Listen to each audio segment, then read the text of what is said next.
Welcome, Bankless Nation, back to the EthCC experience. We are almost halfway through. This one is with Mihailo from Polygon. Polygon was super hyping up their announcement, which they announced at the EthCC #6 conference, which was their zkEVM. And as it turns out, fate would have it decide that they were actually just one of 3 teams that decided to release their zkEVM during EthCC week. EthCC is big like that in the sense that people wait to release their announcements for EthCC, or they like rush to get their thing announced at EthCC. EthCC is actually, it's actually quite a big deal as far as conferences go. And Polygon waited for EthCC to release their zkEVM, but the zkEVM wars are on. So we talked to Mihailo about everything they're doing with the zkEVM at Polygon, and of course all the other peripheral topics around Polygon. And there's a fun little backstory, because I was hanging out with Mihailo at the last EthCC, and which is really where this zkEVM announcement really got incepted behind the scenes way back when with a phone call, which I was just like sitting with my good friend Mariano Conti, having a beer with us three and Mihailo when he received a phone call.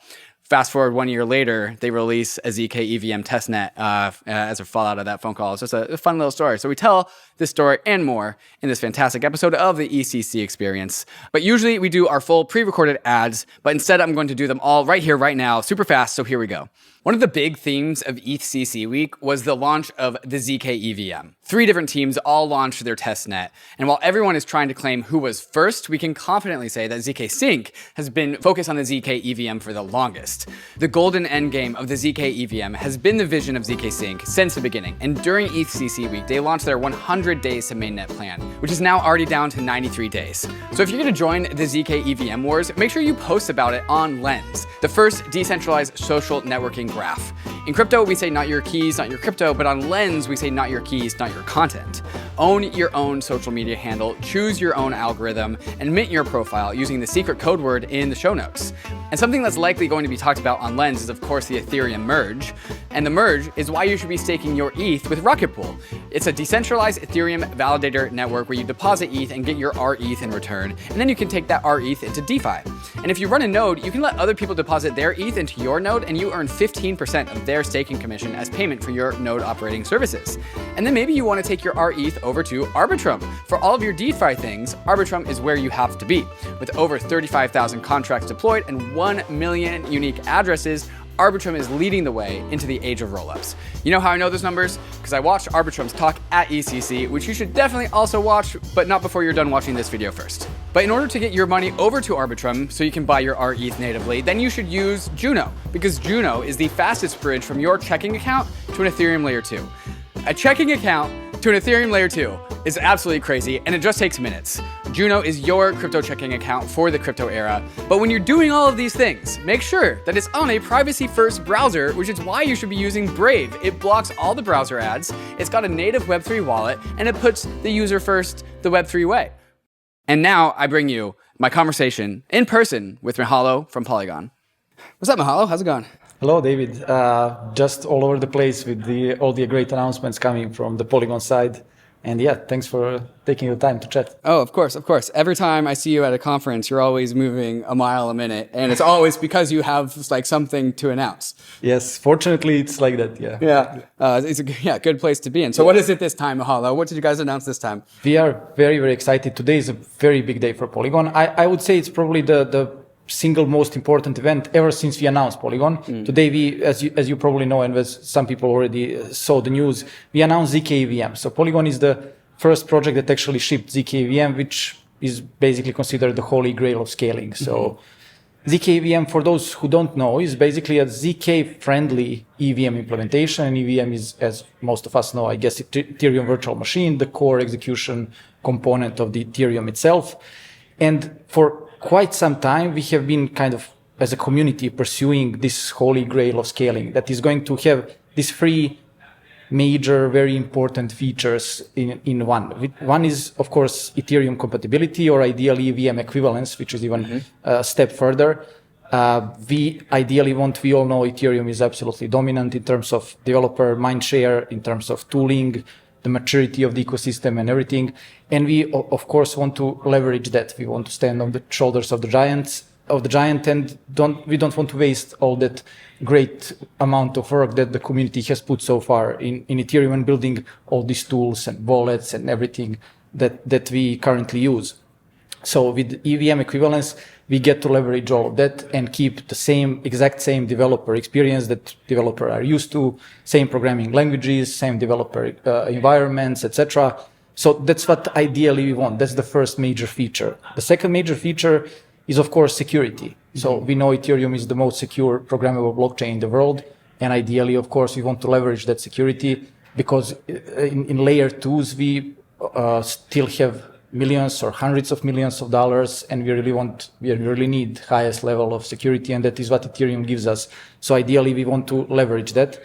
And the third major feature is scaling, of course. We need to scale significantly. We need to scale orders of magnitude if we really want mass adoption and if you want to onboard billion plus people to Ethereum.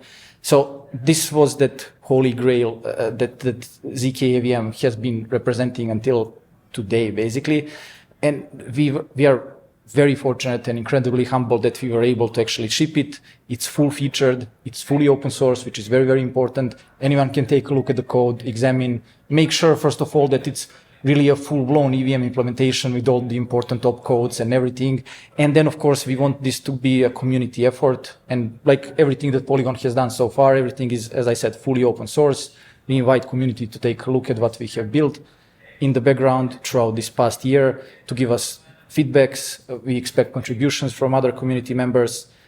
So yes, all in all, very, very exciting moment. Yeah. Okay. So a zkEVM, like you said, is considered like there are no further like scaling like degrees beyond a zkEVM, and since this is a developer conversation, it's going to take me a few questions to like really fully unpack this. So everyone, there's general consensus that a zk rollup is like the end state, kind of as we said. It's that EVM part that's the difficult part. We have like application specific zk rollup so far, like DYDX chain used to be this. We had like Diversify used to be like a Stark X like app specific chain. A few others like Immutable X used to be a Stark X app specific EVM chain. It's that generalizability, which is the zkEVM, so the Ethereum virtual machine inside of a zero knowledge rollup. And so like that's what we're talking about. Yes. And so that's been like the end goal. So what was actually shipped today? Like a mainnet? Or what was actually shipped? There is a road to mainnet that we today announced. Of course, it's any sort of mainnet is very high responsibility, especially given that we are really seeing huge level of interest for zkEVM. Everyone would like to try it. Everyone would like to deploy. People will transfer capital. So today we announced this road to mainnet. Today we announced the code. We shared it with the world. The testnet, internal testnet, is basically days away, probably a week or something like that. Fully permissionless public testnet is weeks away, probably 1 month, roughly 1 month and a half. It depends on several factors, but it's really, it will be live in a matter of weeks. And after that, the mainnet. Between public testnet and the mainnet, we really want public scrutiny. We really want multiple audits. We really want battle tested, testnet that has been proven quite a while. So it will definitely take several months, 2 to 3 months, I think. So we're basically targeting end of the year for the final mainnet release. But what has been released today is the code itself, and everyone can actually see that we have basically re-implemented the whole EVM, which was, as you said, exactly the hard nut, the tough nut to crack, basically. Proving some of these expensive opcodes of Ethereum like KEKAK, ECDSA, and some others was really, really hard, to the point that some people were questioning, is it even practically possible? We were very fortunate that these great teams that we have under the Polygon umbrella, Polygon Hermes, Polygon Zero, and Polygon Maiden, there has been several cryptographic and engineering breakthroughs, very major ones. For example, on the Zero side, Polygon Zero side introduced this Plonky 2, which was the fastest recursive prover in the industry, basically. Goldilocks fields, which is this very specific arithmetic field that has some very interesting properties and allows us to get some very significant efficiency improvements. So combining these breakthroughs and really great collaboration between these teams for the past 12 months, we have been able to crack these hard to implement opcodes, and Yes, we're like incredibly fortunate and yeah, excited that this happened. Okay, so we are at, what happened today was the starting pistol for the road to mainnet. Yes. So you guys published your code for like public peer review. People get to look under the hood. Yes, it's like it's finished code. Finished. And so like, and then soon there will be like including the prover, which is the hardest part. The whole EVM implementation and the prover, everything is open source. Everything and it's full featured. Right. Okay. So you've also published this, and like other people can take this code and run with it if they so choose. In the sense that anyone can obviously use the code, examine the code. On the license itself, we are still deciding. It's definitely going to be an open source license. As I said, we open source the code today. We definitely make it available to everyone to reuse moving forward. We're just deciding on the exact open source license format that we will have. Beautiful. But it's definitely going to be the contribution to the community that people will eventually have, will be able to use. Okay, so code is out there. People get to look under the hood. People get to judge it, make sure it's all there. There's going to be a DevNet sometime soon, which sounds like a permissioned testnet. So like let some early people in there start to try and break things. Then an actual testnet comes later after that. And so public testnet, permissionless testnet. Everyone gets to come and try and break this thing or start to build their app or just do something. And then after that, kind of like the Ethereum testnets, after that gets like tried out in the wild for a little bit. We get more data, we get more feedback. We start to like polish off some edges. Then we'll go to mainnet. And now we have a fully public permissionless zkEVM on mainnet. Exactly. And just, I guess, relatively important thing to note there is that what is ahead of us now is, I would say, a standard Web3 software release process. There are no engineering challenges, no cryptographic challenges. This was the challenging part, proving these complicated opcodes, cracking that whole thing up, the whole EVM, basically the whole implementation. That was the tough part. Now is basically just a more or less routine process of reaching the mainnet itself. Oh, well, that's certainly exciting. What we've been talking about on Bankless, I've already brought this up in a number of interviews, but we're in this like bear market, but we're not going to get out of it until we build our way out of the bear market. So we must build, and like a zkEVM can start to like produce some of the UX challenge, solve some of the UX issues at the top level for like instant transaction speeds. Basically, like zero transaction fees. Is that fair? Like, what's going to be when you start discussing transaction fees, you always have. You can technically allow zero fee transactions, but then you have this spam problem, which was why the fees were introduced in Ethereum in the first place. But we are definitely discussing negligible transaction fees. You can easily, I guess, compensate the transaction fees for users. But then again, you have this spam issue problem, that maybe can be also addressed. It's a thing to discuss and consider, but certainly. So like if there isn't compensated fees, like I'm the user and I'm going to pay the transaction fee and I need to send you some Ether, can we guesstimate how much that can cost? Currently, for us to actually produce, when you take everything into account, the computing power that you need to actually generate the proofs, when you take all the running, I guess, operational costs of this solution that we have, it's currently, I can give you the exact figure, but it's $0.0087. $0.00. So less than 1 cent, basically, is less than a penny is the actual operational cost that we have to process the transaction, to generate proofs and everything. And again, like this was, it's also worth noting that this is the first iteration of zkEVM. We have clear idea and clear path how we're going to improve the efficiency of zkEVM. It was really just, it was about proving that this is possible, basically, because no one was certain. Even us, in certain at certain times, we were questioning, is this really too hard of a nut to crack? But it was really important to prove that it is actually possible. Now, when we have proven it, there are at least 4 major ways how we can improve and how we are improving zkEVM. Improve the cryptography itself. We have very, very strong cryptographic team now. Improve the code itself, optimize it, use optimal programming languages, etc. Pipeline the provers. When you have a prover that takes 1 minute to generate proof, you can pipeline 20 of them, and then instead of 1 minute, you have 3 seconds.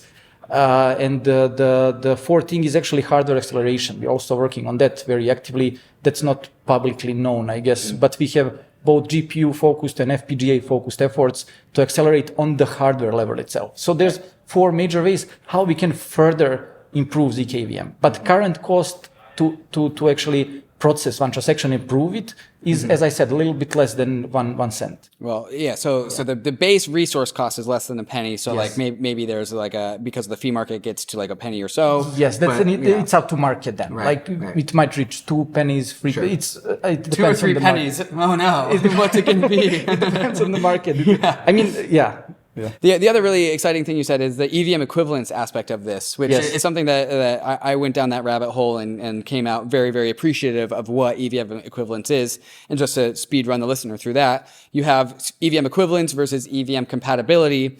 And EVM equivalence is like the true copy and pasting of code without having to change anything. Like the EVM stack is one-to-one comparable, where EVM compatibility is like, well, the bytecode works. I might be fudging this, but like the bytecode works, but like producing that bytecode is like a little different, and like you need different developer tooling.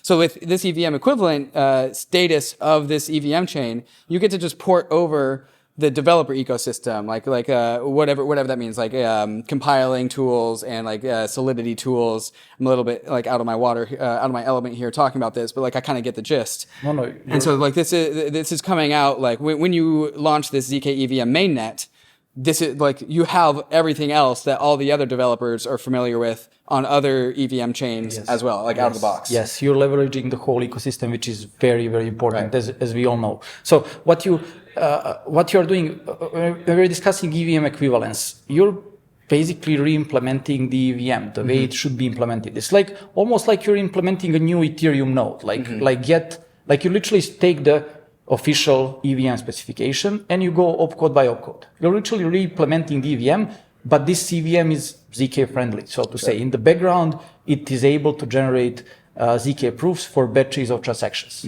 Otherwise, it's a normal EVM. It's implemented like Get EVM, like Aragon EVM. It literally follows the same specification. That's one thing. You just implement all the Ethereum RPC methods. Currently, we're actually running official Ethereum tests. There are thousands of tests that every client, for example, that wants to join the network should actually pass.